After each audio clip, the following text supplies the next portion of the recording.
man, Woody likes the crooked cock. It must not have been the whole stream because it wasn't that long, but it was like your friends discussion with all those guys that I'm not familiar with all their names, but they were like, oh, we're all kind of friends here, and you're like, no, none of you are my friends, and like one or two of them pipe up, yeah, but like me, Jim, like we've known each other. No, none of you are my friends. I don't want to be friends with them, and it was just the blatantness of it, and then the subsequent like almost passive, almost underhanded way to be like, but we're still cool, but we're all right, right? Like the need for validation. That was very funny to watch. Well, and to give you a, kind of to cap this off, and I want to make sure I'm saying the right person's name, so if you can give me one moment here, let me just pull up my Twitter account to give you an idea of how ridiculous this is getting at this point. As a follow-up to all these streams, during the stream with the, the alleged pedophile hacker, right? Mm-hmm. One of the hosts of the Blood Sports is like, I want to set up an in real life money match with you. I want to get into a fight with you. I want to kick your ass.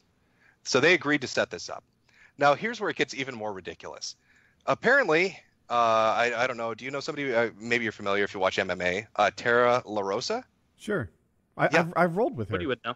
Yeah, it wants to get in on this. I used to. So train Tara with her. LaRosa is like, if you're setting up, this is the tweet. Did someone say setting up fights? I like in real life, and I want to play.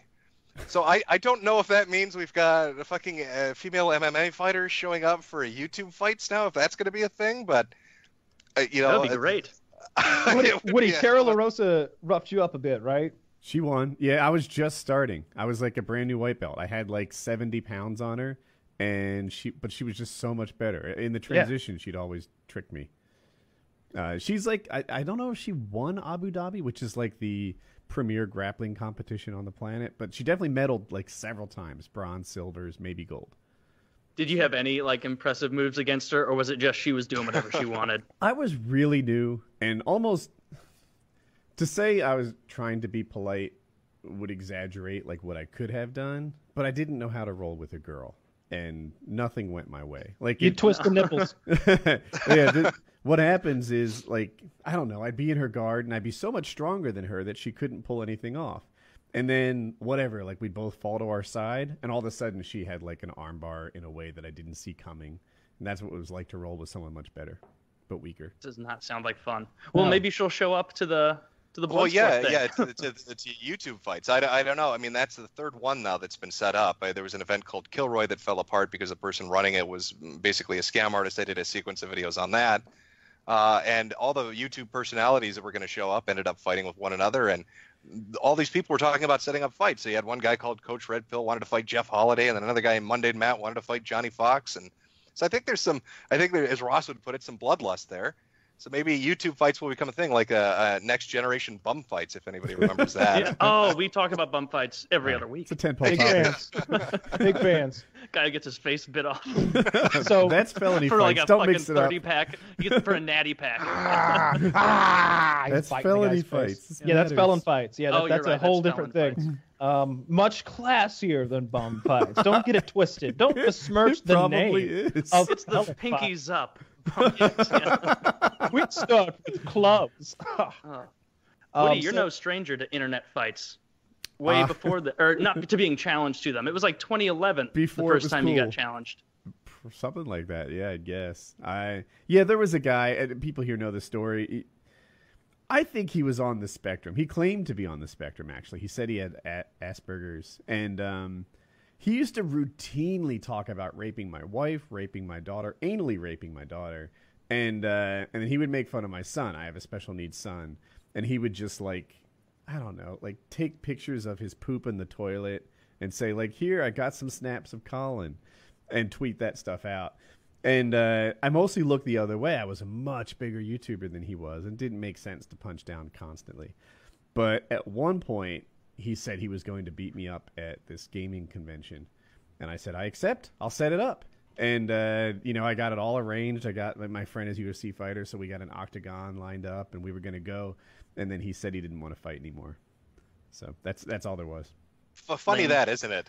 How it reaches that point, and suddenly they don't want to do it anymore. Suddenly it's a little too real for them. Oh, this got a little bit real. I might get punched. He made a mistake. He said he wanted to kick my ass, and it was like, oh, invitation accepted. I'm totally down. That was the thing that got me to reply, and he looked kind of silly. He was smaller than me too. Yeah, I've long suspected it's hard to get inside the head of one of these insane people from the internet that really doesn't make any sense, even when they're not like being silly. They're always kind of just on the edge, or they're not like the rest of us. I always had the suspicion that he was just sort of trolling because he wanted your attention. You know, he wanted, even if your fans were going to tell him, "Oh my God, you're terrible. How dare you say that about Colin? How dare you say that about Woody? Woody's a great guy." It's still views for him, right? Like any attention's good attention as far as someone like that is concerned, perhaps. Yeah. But in any case, I always, even at the time, I was like talking to Woody in private, and I was like, "What are you gonna do? You gonna hurt him?" And he was like, "I'm gonna break his fucking arm." Yeah, that was the plan. At the time, I was in pretty good shape, and I had trained a lot, and I was pretty sure that this fight would go any way that I wanted it to go. Yeah. And It would have. yeah. Absolutely. No doubt. So I had decided that an appropriate level of violence would be to break his arm at the elbow. Break his arm at the elbow so that it wouldn't heal right, I believe. That's what would have happened. So Jim, before the show, I know you've been speaking to Chiz a lot on and off throughout the week or so, and you've expressed some interest about our resident peculiar individual, Wings of Redemption. You're interested in perhaps doing some sort of series about him, or at least learning more about him. So if you have any questions. Well, yeah, this is a fantastic opportunity for me. I don't know what it is. I'd never heard of him before. But for some reason, it was in my recommended video feed, and so I was like, well, I wonder what this is. It was a compilation video. There are a lot of compilation videos I've come to find out. So I'm watching this video, and I was like, well, how bad could it be? Boy, was I in for a treat. I've never seen a man more miserable with his position in life than Wings of Redemption. It was every video I watched, and I watched maybe 50 of them. Just awestruck. Just awestruck by it. Who says repeatedly, the traits that I noticed, maybe it's a gimmick, I don't think it is I hate my life, I fucking hate video games, I hate Call of Duty, I hate Rainbow Six, I need my subs. If I don't get 2 subs this hour, there's going to be hell. You get 3 minutes of commercials. Just watching this go on and on and on. And the weird thing is I can draw 2 comparisons, right? The first is, I think most people would go to, would be DSP. Dark Side Phil. I don't think DSP is this bad from what I've been seeing. The other comparison is somebody I knew. Was a really early on kind of big video game YouTuber, Armic21. Armic21 had a large audience, kind of started to fall on hard times, got really angry, did a lot of drunk streams and stuff like that, hated what he was doing. But there is, he's kind of the story of the light at the end of the tunnel. He took a step back. He said, you know what, this is ridiculous. Got a job, got a really nice job, met a girl, fell in love, got married to her. Bought a house, and now he's doing his own thing. He's got a very happy life. Good for him. And so I look at somebody like Wings who's like, I hate my life. I hate what I do. I don't want to do it anymore. And I'm thinking, well, why are you doing it? Because I know that people can walk away. Oh, go ahead. I'd love to hear this. Wings feels like, because of his weight, right? Wings is a guy who probably can't stand up for more than 60, 90 seconds in a row, that most doors are closed to him, that the only avenue available is streaming games and getting the surgery. So that is his window to normalcy. Oh, the surgery. See, now that's a topic I wanted to touch on, because I get the feeling Wings is the sort of person that's never going to get the surgery. Oh, you're on my side of this bet. Never, ever going to get that surgery. Kyle and I lost this bet. Or we're going to lose it. Yes. Here's my take on it.